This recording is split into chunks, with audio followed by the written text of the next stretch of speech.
मत्ती रचित सुसमाचार उसका 4 अध्याय, मत्ती उसका 4 अध्याय हम सब लोग निकाल लेंगे। आज यहीं से हम सब सीखेंगे। हो सके तो आने वाले दिनों में भी इसी चैप्टर से, इसी अध्याय से हम बहुत सारी चीजों को हम सीख सकते हैं। यहाँ जब हम शीर्षक को देखते हैं तो ऊपर में टॉपिक में क्या लिखा हुआ है? यीशु की परीक्षा। 3 तक पढ़ दीजिए, 1 से लेकर के 3 तक। तब आत्मा यीशु को जंगल में ले गया। हाँ, तब आत्मा यीशु को जंगल में ले गया ताकि इब्लिस से उसकी परीक्षा हो। ताकि इब्लिस से उसकी परीक्षा हो। वह 40 दिन और 40 रात निराहार रहा। हाँ, 40 दिन और 40 रात तक वो निराहार रहा, खाना नहीं खाया। तब उसे भूख लगी। हाँ, जब भूख लगी तब परखने वाले ने पास आकर उससे कहा, यदि तू परमेश्वर का पुत्र है, हाँ, यदि तू परमेश्वर का पुत्र है तो कह दे, हाँ, ये पत्थर रोटियां बन जाए। ये पत्थर रोटियां बन जाए। 4 को भी यीशु ने उत्तर दिया, लिखा है मनुष्य केवल रोटी ही से नहीं, परंतु हर एक वचन से हाँ, जो परमेश्वर के मुख से निकलता है, हाँ, जीवित रहेगा। हालेलुया। यहाँ बाइबल हमें विशेष करके परीक्षा के विषय में बताता है। परीक्षा का दूसरा शब्द है प्रलोभन। परीक्षा का दूसरा शब्द क्या है? प्रलोभन। तो प्रलोभन हर एक व्यक्ति के जीवन में आता है। जितने भी इस पृथ्वी पर हैं, जितने भी हैं, हर एक जन के जीवन में कभी न कभी प्रलोभन आता है। हम अपने जीवन में जब हम जीते हैं इस संसार में, तो कई बार हम शायद प्रलोभन के कारण से धोखा में आए होंगे। शारीरिक तौर से भी जब हम देखते हैं तो कभी कोई कपड़ा खरीदने में हम धोखा खा गए होंगे, या तो फिर कभी किसी कंपनी के द्वारा हम धोखा खाए होंगे। ये सारी चीजें ही एक प्रलोभन के रूप में है। जब आप बच्चे के सामने में चॉकलेट को दिखाएंगे तो वो जल्दी प्रलोभन में आ जाता है। अगर बच्चा आपकी गोदी में नहीं आ रहा है तो आप उसके सामने चॉकलेट लेके आएंगे, चॉकलेट दिखा देंगे, तो वो चॉकलेट देख करके वो आपके गोदी में आ जाएगा, क्योंकि वो चॉकलेट के द्वारा उसको प्रलोभन मिला। ये प्रलोभन बाइबल में हमें मिलता है, और ये प्रलोभन से जब हम लोग जीत हासिल करते हैं, जब हम लोग प्रलोभन से जीतते हैं, तभी हमारा जीवन एक अच्छा गवाह बन सकता है। प्रलोभन हर एक के जीवन में आएगा। ऐसा नहीं कि मैं तो अच्छा हूं, मैं तो बहुत बड़ा परमेश्वर का दास हूं, इसलिए मेरे जीवन में कभी प्रलोभन नहीं आएगा, कभी मैं परीक्षाओं में से होकर के नहीं जाऊंगा। ऐसा हमें कभी भी नहीं सोचना है, क्योंकि बाइबल में लिखा है यीशु मसीह को भी प्रलोभन में से होकर के जाना पड़ा। यीशु मसीह स्वयं परमेश्वर है, यीशु मसीह परमेश्वर का पुत्र है, तो भी जब इस पृथ्वी पर वो मनुष्य का रूप धारण किया, मनुष्य के रूप में आया, तो बाइबल में लिखा है वो भी प्रलोभन से होकर के गया है। और इसलिए हमारे जीवन में भी प्रलोभन आ सकता है। ये प्रलोभन किसकी ओर से है? शैतान की ओर से। प्रलोभन जो है शैतान की ओर से है, और वो प्रलोभन इसलिए वो हमारे सामने रखता है ताकि हम धोखा खा जाए, ताकि उसके झूठ के कारण से हम फंस जाएं और हमारा आत्मा नष्ट हो जाए, हमारा आत्मा बर्बाद हो जाए, और हम स्वर्ग जाने के बदले नरक चले जाएं। और इसलिए वो हमें फंसाने के लिए प्रलोभन को डालता है। जैसे आप मछली मारने के लिए जाते हैं, बंसी लेकर के जाते हैं, तो कांटा में क्या डाल देते हैं? चारा। कांटा छुप जाता है, कांटा नहीं दिखता है। मछली को सिर्फ क्या दिखता है? चारा दिखता है। और जैसे ही वो पानी में वो चारा को देख पाता है, तो वो खुशी से भर जाता है कि आज तो मुझको चारा मिल गया है। और वो जाता है, वो चारा को खाने का प्रयास करता है, लेकिन उसके अंदर में क्या रहता है? कांटा। और फंस जाता है और भाई लोग जल्दी से खींच लेते हैं और मछली फंस जाता है। इसी तरह से शैतान लोगों के सामने प्रलोभन को डालता है और वो प्रलोभन देखने में बहुत सुंदर दिखाई देगा। जो भी प्रलोभन आपके सामने होगा ऐसा लगेगा कि ये तो मेरा जिंदगी है, लेकिन उसका परिणाम जो होगा आगे चल करके वो आपके बर्बादी का कारण ठहरेगा। और दूसरी ओर प्रलोभन जब आपके पास आता है, प्रलोभन जब आपके जीवन में आता है, इस पृथ्वी पर जब हम जीते हैं, तो प्रलोभन के बीच में ही परमेश्वर भी आपको चेक करता है। एक तरफ से शैतान आपको गिराने के लिए प्रलोभन को डालता है, दूसरी ओर परमेश्वर उस सिचुएशन में, उस परिस्थिति में देखता है कि ये व्यक्ति मेरे लिए कितना विश्वास योग्य है। उस परिस्थिति में आपको देखता है कि ये व्यक्ति मेरे वचन को कितना मानता है। जब शैतान उसके सामने ऐसी प्रलोभनों को डाल रहा है तो इस बीच में वो मेरे वचन को कितना लागू कर सकता है, शैतान को हरा पाता है या नहीं। जब हम शैतान को हरा देते हैं, प्रलोभन हमको गिरा नहीं पाता है, हम जब जय लेकर के आते हैं तो परमेश्वर आपको प्रमोशन करता है। भाई लोग कंपनी में काम करते हैं तो वहां प्रमोशन होते रहता है। प्रमोशन एक दिन में हो जाता है? नहीं। वहां जब आप लगातार काम करते रहते हैं, 1 साल, 2 साल, 3 साल, 4 साल, 5 साल आपने काम किया, आपका ईमानदारी को देखा उस कंपनी का मालिक ने, ये लड़का बहुत ईमानदार है, ये लड़का बहुत विश्वास योग्य है, और इसलिए आपको वो प्रमोशन दे देगा, कुछ साल के बाद आपका सैलरी को बढ़ा देगा। उसी तरह से परमेश्वर भी हमारे जीवन को जांचता है, हमारे जीवन को देखता है, और उसके बाद से हमारे जीवन में वो प्रमोशन को लेकर के आता है, हमारे जीवन को नेक्स्ट लेवल में, अगले स्तर में हमें लेकर के जाएगा। जो प्रलोभन है वो शैतान की ओर से आता है।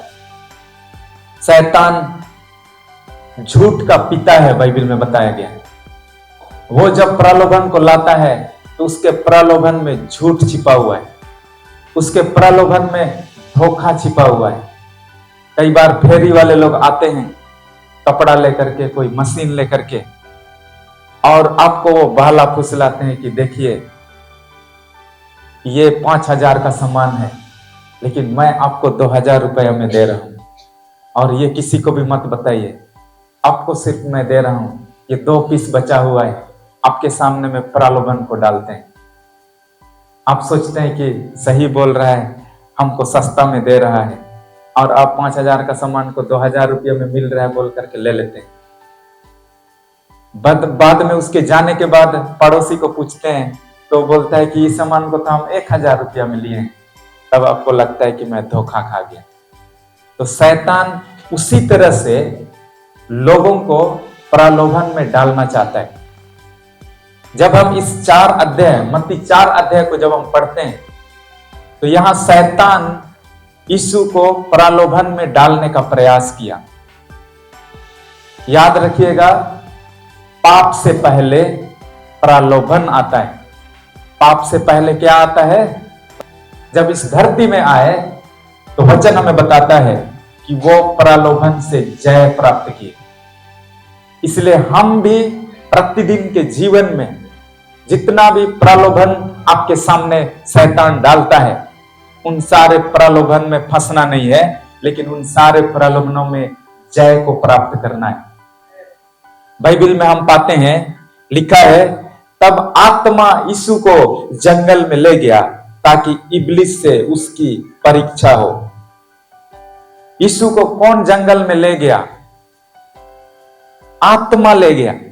आत्मा का मतलब पवित्र आत्मा ही उसको लेकर के चला गया। इसका मतलब यह नहीं कि आप परमेश्वर से प्रार्थना नहीं कर सकते हैं कि हे परमेश्वर, मेरे जीवन में कभी प्रलोभन ना आए। जब तक इस पृथ्वी पर आप हैं, प्रलोभन आएगा, पवित्र आत्मा भी आपको उस परिस्थिति में अनुमति देगा कि वहां से ये जाए, क्योंकि ऐसा होने से आप खरा बन जाएंगे, ऐसा होने से आप मजबूत बन जाएंगे। जब तक आपका परीक्षा नहीं होगा तब तक आपका असली पता नहीं चलेगा। ओरिजिनल बनने के लिए, असली बनने के लिए आपको परीक्षाओं में से होकर के जाना पड़ेगा। जब तक आपके जीवन में प्रलोभन नहीं आएगा तो फिर आप कैसे जानेंगे कि उसमें से आप जय प्राप्त किए हैं या नहीं। बहुत सारे साधु संत जो अपने आप को कहलाते हैं ऋषि मुनि, ये हिमालय के जंगलों में जा करके तपस्या करते हैं, वहां कोई नहीं रहता है, सुनसान जगह में बैठ करके तपस्या करते रहते हैं कितना साल तक। और जब वापस समाज में आ जाते हैं, लोगों के बीच में आ जाते हैं, तो यहां तो प्रलोभन ही प्रलोभन है, बाद में फिर वो फंस जाते हैं। कोई किसी चीज में वो फंस गया, कोई और दूसरा चीज में। हम सब कोई तपस्या करने के लिए कोई अलग जगह में रहने वाले नहीं है। जहां आप काम करते हैं उसके आसपास में प्रलोभन भरा हुआ है। शैतान उन सारे चीजों के द्वारा ही प्रलोभन को लेके आता है। कभी दोस्तों के द्वारा से प्रलोभन को लेके आता है, फ्रेंडशिप के द्वारा से, कई बार अन्य चीजों के द्वारा से, हनिया, दारू, किसी को नशा करने के लिए प्रलोभन को लेकर के आता है। तो जब आपके सामने में जितना भी प्रलोभन आए, वहां अगर आप जय को प्राप्त किए हैं, तब आप एक असली मसीही कहलाएंगे। जो व्यक्ति प्रलोभन आने के बाद भी जय को प्राप्त किया है। और इसलिए बाइबल में लिखा है कि आत्मा ही यीशु मसीह को कहां ले गया? जंगल में लेकर के चला गया, ताकि किसके साथ परीक्षा हो? शैतान के साथ परीक्षा हो। हम डरने वाले नहीं हैं, शैतान को हराने वाले हैं।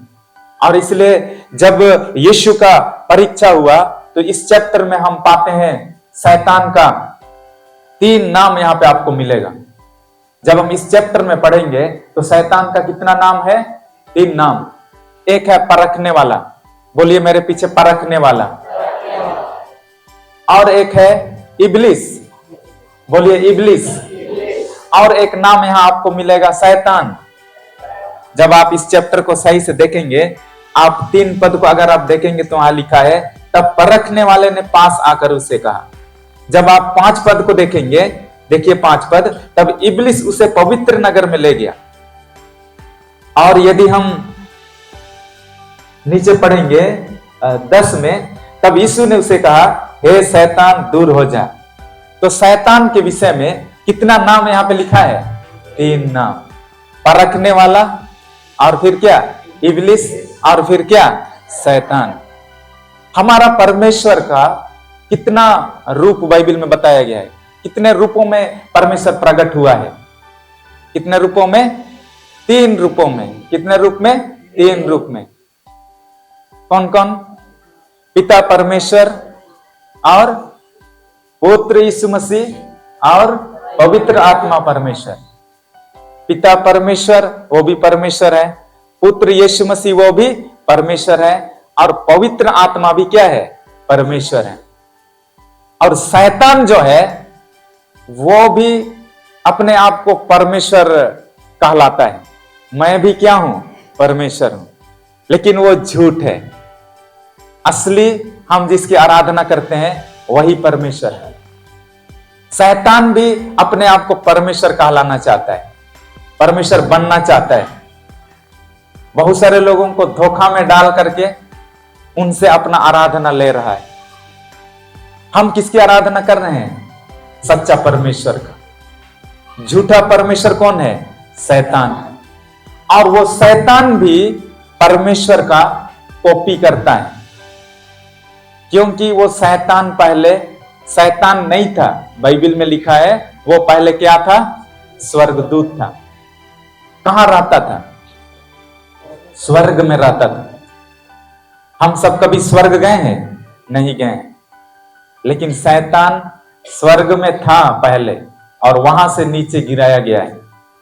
तो वो शैतान को अच्छा से पता है कि परमेश्वर कितना रूप में है परमेश्वर, अपने आप को कितने रूप में प्रकट करता है, परमेश्वर का क्या विचार है, ये सारा चीज को जानता है। और वहीं से वो आइडिया को ले लिया है और वो भी 3 रूप में अपने आप को प्रकट करता है। कितना रूप में प्रकट करता है? 3 रूप में। और तीनों रूप जो है परमेश्वर का, जो 3 रूप है, 3 फॉर्म में वो प्रकट हुआ है, उसी का उल्टा।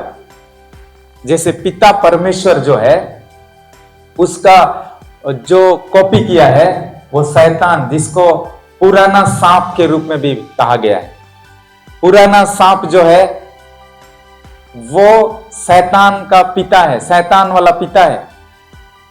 और इसी तरह से वो झूठा भविष्यद्वक्ता जो इब्लिस के रूप में है, झूठा भविष्यद्वक्ता पवित्र आत्मा के उल्टा काम करता है, झूठा भविष्यद्वक्ता इब्लिस।